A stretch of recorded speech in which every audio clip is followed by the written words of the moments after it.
dan melarikan diri sampai dengan saat ini.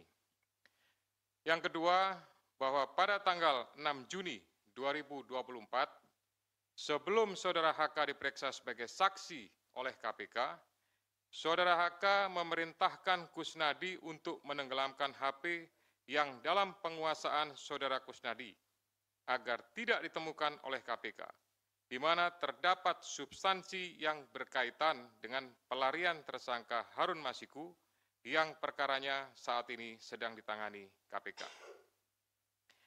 Yang ketiga, selain itu Saudara HK mengumpulkan beberapa orang terkait dengan perkara Harun Masiku dan mengarahkan agar orang-orang tersebut pada saat nanti dipanggil oleh KPK tidak memberikan keterangan yang sebenarnya, di mana diduga tindakan tersebut bertujuan untuk merintangi serta mempersulit proses penyidikan perkara suap yang sedang berjalan.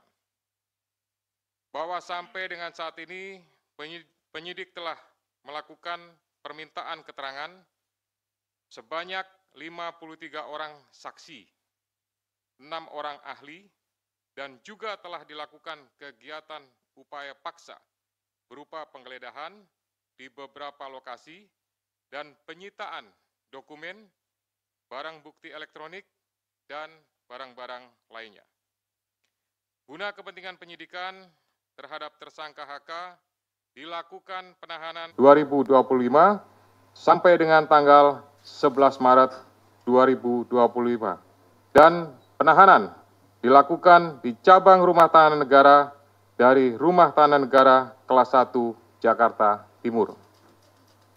Terhadap perkara suap, yaitu bersama-sama dengan Harun Masiku dan kawan-kawan memberi sesuatu hadiah atau janji kepada Wahyu Setiawan selaku anggota Komisi Pemilihan Umum tahun 2017-2022 bersama-sama dengan Agustiani Tio F terkait penetapan anggota DPR RI terpilih 2019-2024 tetap dilakukan penyidik KPK pemberkasannya secara simultan.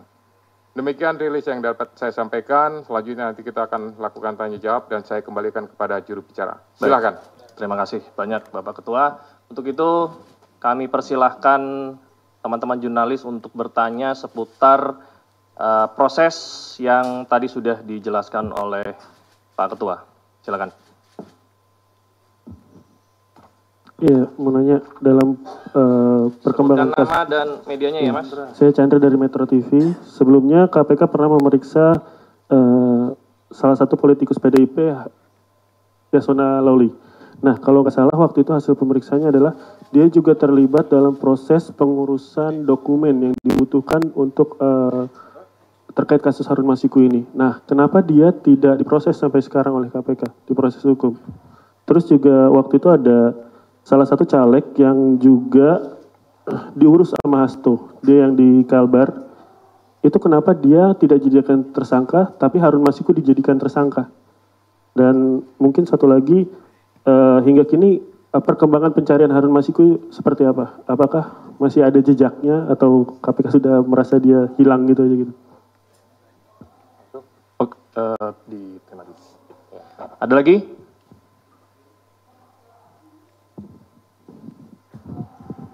Selamat sore Pak Ketua, Pak Setio, Pak Asep, dan Pak Tessa.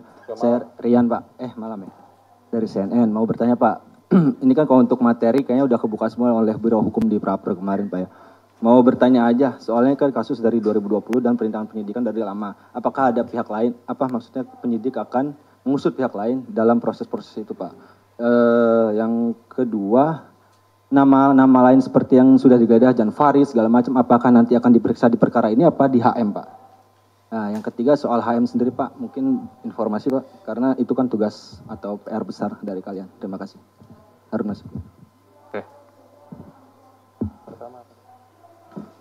Baik, selamat sore Pak Ketua, Mas Esa, Pak Asep, saya Rahmat dari Merdeka.com.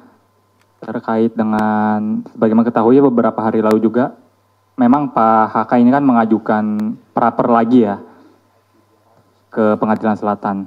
Nah, selanjutnya dengan sudah ditahannya Pak HK ini apakah nanti untuk proses prapernya bakalan tetap berlanjut atau nanti pada akhirnya menunggu keputusan dari pihak PN Selatan. Terima kasih.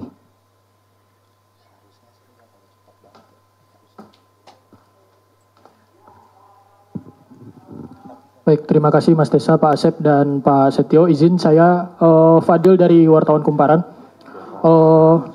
Mau bertanya terkait dengan kasus ini kan sejak, mungkin terhitung sejak Pak Hasto ini ditetapkan sebagai tersangka, KPK terus melakukan pengusutan kasus mulai dari memeriksa sejumlah saksi terus menerus gitu.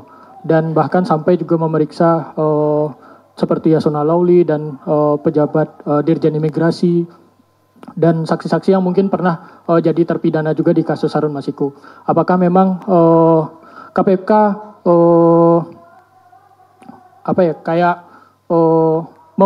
mempercepat kasus ini dan memang menargetkan bakal selesai secepat mungkin gitu? Karena kan kasus ini sudah sejak tahun 2020 gitu.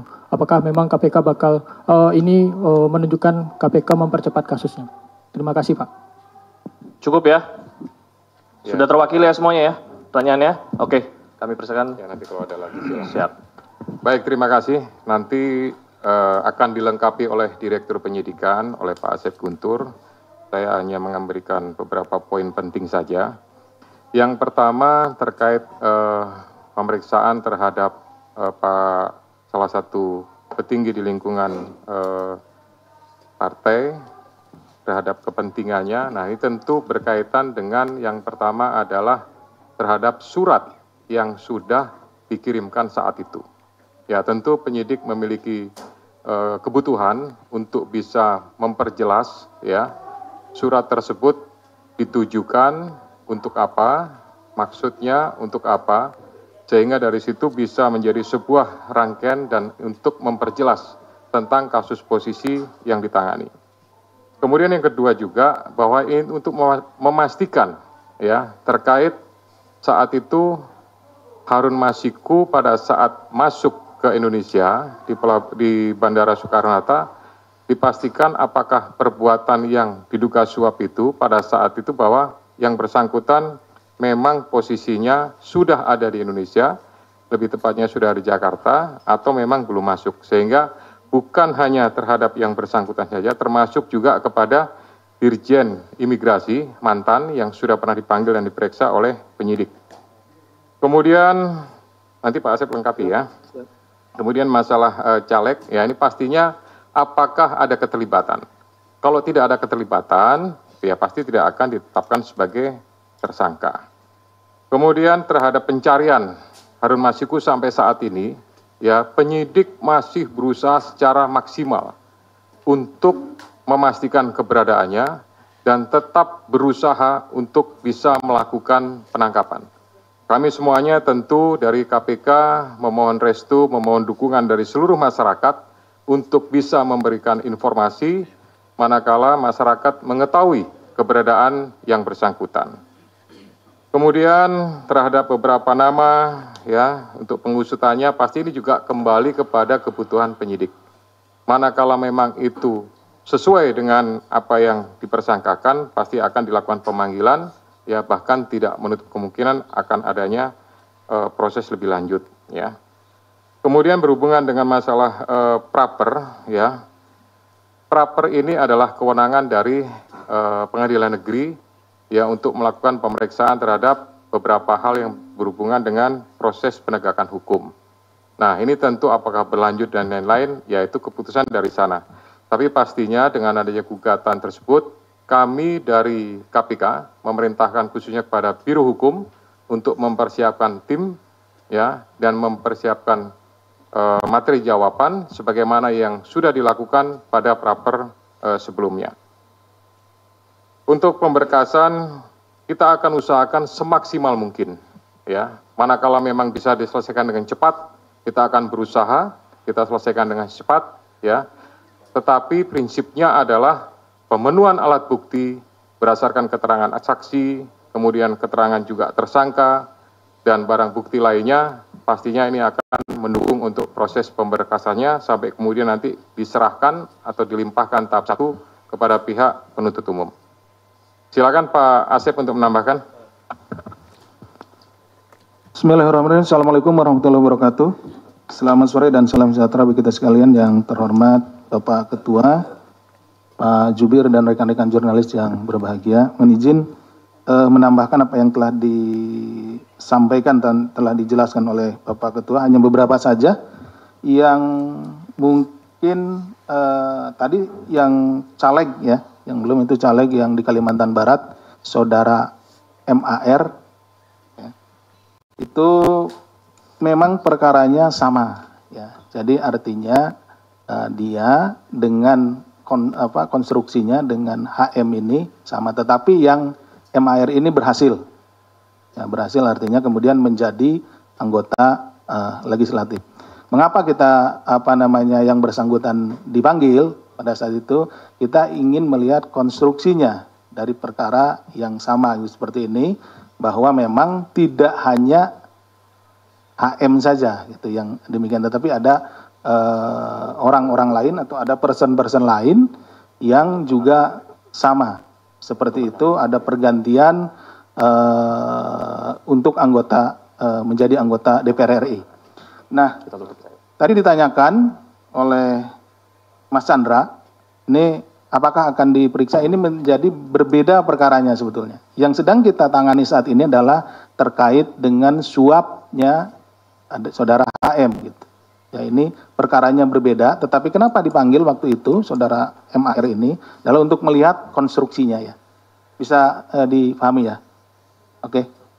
Kemudian dari Mas Rian, ini ada beberapa nama lain yang disebutkan seperti YF dan lain-lain. Tentu itu nanti pada waktunya akan kita minta keterangan. Dan kita panggil ke sini dan diminta untuk menjelaskan beberapa hal terkait dengan dokumen maupun juga yang lainnya yang kita sita di kediamannya. Jadi tentu yang bersangkutan akan kita panggil, kita hadirkan di sini untuk menjelaskan hal tersebut. Oke, Mas Rian.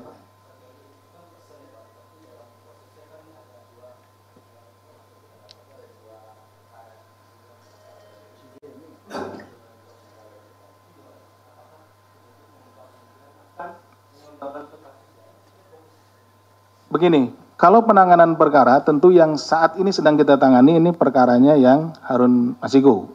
Nah, kita akan fokus tentu untuk menyelesaikan perkara ini dulu, ya. Oke, Mas Rian? Oke. Demikian yang bisa kami sampaikan. Terima kasih. Assalamualaikum warahmatullahi wabarakatuh. Kami buka kesempatan lagi pertanyaan untuk perkara ini. Silakan. Saya Ridwan dari Jawa Pos, Pak. Ingin bertanya, Pak, pengacaranya tadi bilang bahwa pemeriksaan hari ini tidak masuk ke substansi, Pak. Dan pada awal datang tadi Pak Hasto bilang bahwa kasus ini lagi-lagi dia menyebut bahwa dipolitisasi, Pak. Ini bagaimana, Pak? Lanjut. Selamat malam Pak, saya Fedriska dari Kompas TV. Saya ingin bertanya terkait dengan penahanan Hasto pada hari ini. Sebetulnya apa yang menjadi urgensi dari penyidik untuk melakukan penahanan? Karena kan kalau kita tahu ditetapkan Hasto sebagai tersangka sejak tanggal 24 Desember lalu, namun tidak dilakukan penahanan. Apakah proses pra-peradilan kemudian menjadi salah satu pertimbangan dari penyidik pada saat itu? Nah, untuk kali ini, kemudian apa alasan sebetulnya Hasto untuk ditahan? Apakah ada kekhawatiran dari penyidik kemudian untuk menghilangkan barang bukti atau melakukan upaya-upaya lain? Terima kasih, Pak. Selamat sore Pak Asep, Pak Ketua, Mas Desa. Pak, satu pertanyaan aja Pak. Ini kan HM udah buron sekitar 4 tahun lebih ya Pak. Artinya kan dia ada penyandang dananya.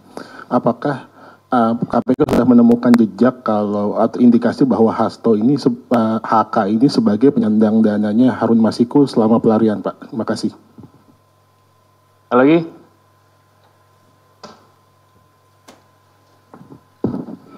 Selamat sore, saya Bayu dari Sinpo ID. Mohon izin Pak, mau bertanya terkait dengan masalah kasus Hasto yang di obstruction of justice. Kalau seandainya kita lihat konstruksi perkaranya obstruction of justice di sini kan adalah menghalang-halangi proses penyidikan. Sementara dalam prosesnya di situ, ketika ada penangkapan terhadap pihak-pihak terkait, di kasus suap PAW itu ada upaya dari internal KPK sendiri, which is di situ ada peran dari Pak FB, Ketua KPK sebelumnya, yang secara langsung melakukan konferensi pers sebelum ada penangkapan seluruh pihak yang terlibat. Nah, secara garis besar, apakah KPK akan membuka kemungkinan untuk memeriksa Bapak FB tersebut dalam kasus obstruction of justice? Itu yang pertama. Yang kedua, terkait masalah suap PAW, apakah ada pesanan tersendiri buat saudara HK untuk kemudian memajukan nama HM untuk masuk ke anggota DPR? Apakah ada pesanan dari pihak yang lebih tinggi dari HK gitu, di dalam partainya? Apakah itu instruksi ketua umum atau bagaimana? Mungkin bisa dijawab sejauh ini, Pak. Cukup ya? Ada lagi ya? Oke, silakan. Ya, baik, terima kasih. Jadi tadi sampaikan bahwa pertanyaan hari ini tidak masuk pada substansi, gitu ya. Yang bersangkutan ini kan sudah dilakukan pemanggilan dan pemeriksaan beberapa kali, gitu. Nah, oleh karena itu ini sebenarnya bagian daripada melengkapi. Kemudian nanti masih ada kesempatan yang bisa dilakukan oleh penyidik untuk melakukan pendalaman lagi, untuk melakukan pemeriksaan lagi pada saat yang bersangkutan statusnya sudah dalam tahanan. Gitu. Kemudian yang kedua, berkaitan dengan penyampaian politisasi, sampai dengan hari ini tidak ada politisasi, tidak ada hal-hal yang berhubungan dengan tersebut, ya, sehingga kami melaksanakan ini hanya berdasarkan kepentingan penegakan hukum. Kemudian jejak, ya, ini juga kami sampaikan bahwa jejaknya memang sampai dengan hari ini belum diketahui, namun tidak mengendurkan upaya dari seluruh penyidik dan pastinya dari seluruh pegawai KPK untuk berusaha mengetahui dan mendapatkan. Ini merupakan sebuah target bagi kami untuk bisa mengetahui, mendapatkan, dan upaya terakhir pastinya nanti akan dilakukan proses penangkapan. Gitu. Kemudian yang berkaitan dengan masalah proses pra-peradilan, apakah jadi pertimbangan dan lain-lain, tidak. Gitu. Kami semuanya, khususnya pimpinan, menyerahkan untuk waktu pemeriksaan, penahanan sepenuhnya kepada penyidik, ya, sehingga penyidik betul-betul memiliki kecukupan terhadap alat bukti atau barang buktinya, maka di saat waktu yang tepat hari inilah maka dilakukan proses penahanan. Kemudian alasan penahanan itu merupakan alasan subjektif yang dimiliki oleh penyidik, dipertimbangkan pastinya kekhawatiran untuk melarikan diri, menghilangkan barang bukti, ya, dan pastinya kami untuk mempermudah proses penyidikan lebih lanjut, pemeriksaan-pemeriksaan, ya, juga termasuk juga nanti akan mendetailkan terhadap alat bukti, dokumen, dan lain-lain yang segera dilakukan oleh penyidik. Kemudian halangan terhadap proses penyidikan ini, ya, untuk sampai dengan saat ini penyidik belum membutuhkan pemeriksaan-pemeriksaan terhadap pimpinan yang lama, khususnya FB, ya, sehingga sampai dengan hari ini belum terinformasi kebutuhan tersebut.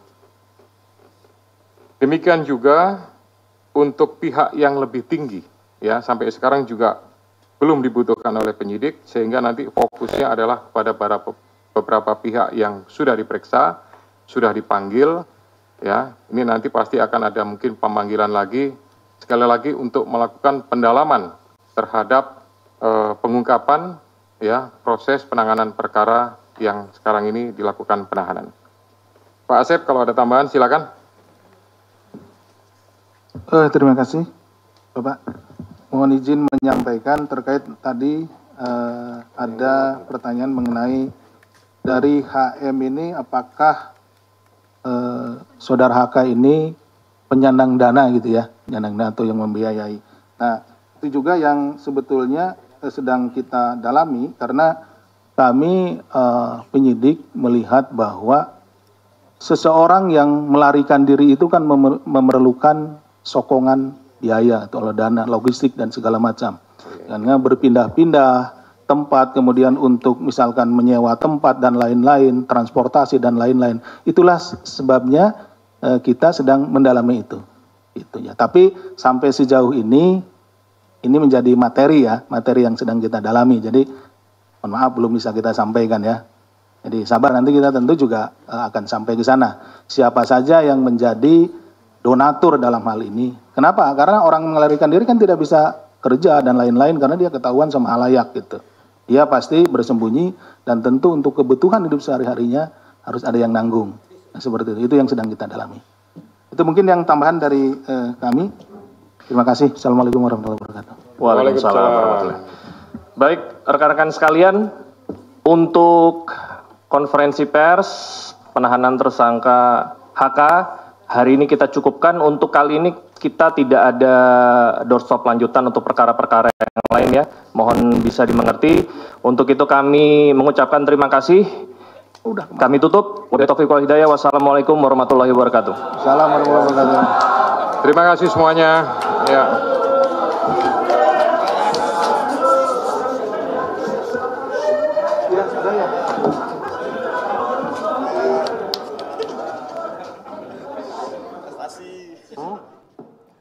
Ya pemirsa, baru saja selesai rilis yang disampaikan oleh pihak KPK, disampaikan